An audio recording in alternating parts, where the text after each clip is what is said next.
Hi friends, welcomes to கோம்ஸ் டைம்ஸ். இன்றைக்கி சண்டே ஸ்பெஷல் பார்க்கலாமா? சாதம், மீன் குழம்பு, மீன் வறுவல், சுறா புட்டு. மீன் குழம்பு செய்கிறது பார்க்கலாமா? புளி கரைசலை நல்லா திக்காக கரைச்சி வச்சுக்கோங்க. அதில் தேவையான மிளகாய்த்தூள், உப்பு, மஞ்சள் தூள் எல்லாம் போட்டு கரைச்சி வைக்கணும். அது கூட வெங்காயம், தக்காளி, இஞ்சி, பூண்டு, கருவேப்பிலை, கொத்தமல்லி பேஸ்ட் அரைச்சி அதையும் சேர்த்து அந்த புளி கரைசலே கரைச்சி வச்சுக்கோங்க. நான் கொஞ்சம் பேஸ்ட்டு தனியாக எதுக்கு எடுத்து வச்சுருக்கேன்னா ஃபிஷ் ஃப்ரைக்காக. ஸோ அது ரொம்ப டேஸ்ட்டாக இருக்கும். அதுவும் எப்படி செய்கிறதுன்னு இந்த வீடியோவில் பார்க்கலாம்.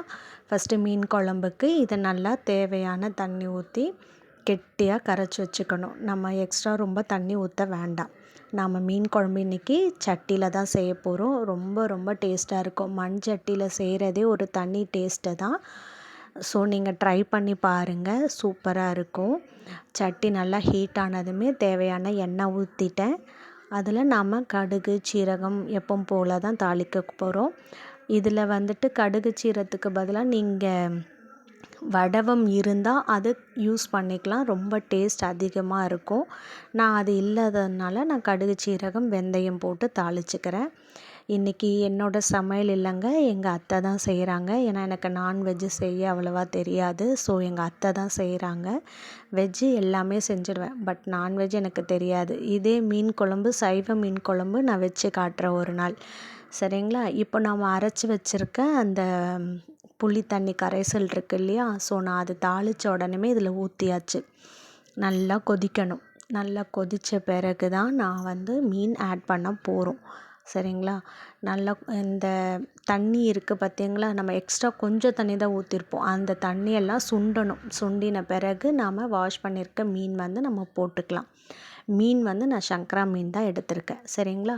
இந்த மீன் வாயில் டைமில் நாம் என்ன பண்ண போகிறோன்னா மசாலா ஃபிஷ் ஃப்ரைக்கு ரெடி பண்ண போகிறோம். அதில் நான் கொஞ்சம் கார்ன்ஃப்ளவர், அந்த ஆல்ரெடி கொஞ்சம் பேஸ்ட் எடுத்து வச்சுருக்கேன் அதில் கொஞ்சம் லெமன் ஜூஸு, மஞ்சள் தூள், அதுக்கப்புறம் நம்ம ஆயில் தேவையானது நான் ஊற்றிருக்கேன். எதுக்காக ஆயில் ஊற்றுறேன்னா நம்ம கொஞ்சம் நல்லா திக்காக நல்லாயிருக்கும்.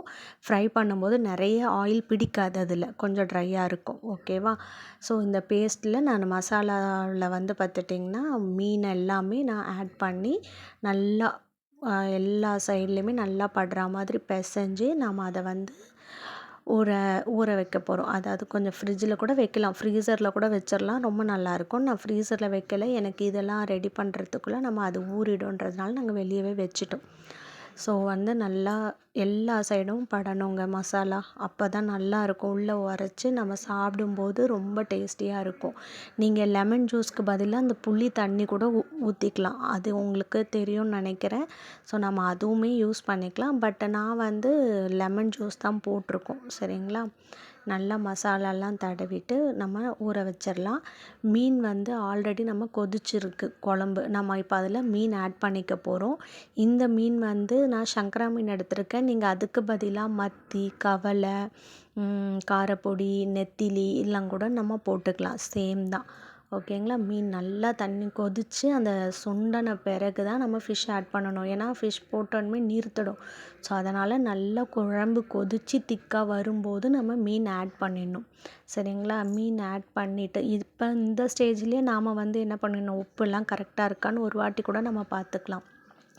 அப்பப்போ கரண்டி வச்சு நாம் கிண்டிகிட்டே இருக்கக்கூடாது. கிண்டிகிட்டே இருந்தோன்னா அந்த மீனும் உடஞ்சிடும். அதுவும் இல்லாமல் அந்த மாதிரி கிண்டக்கூடாதுன்னு சொல்லுவாங்க எங்கள் அத்தை.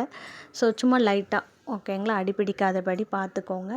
கொத்தமல்லி போட்டு நாம் மூடிட போகிறோம். மூடிட்டு லைட்டாக ஒரு 2 மினிட்ஸ் 3 மினிட்ஸ் மட்டும் சிம்மில் வச்சுருந்து ஆஃப் பண்ணிடலாம்.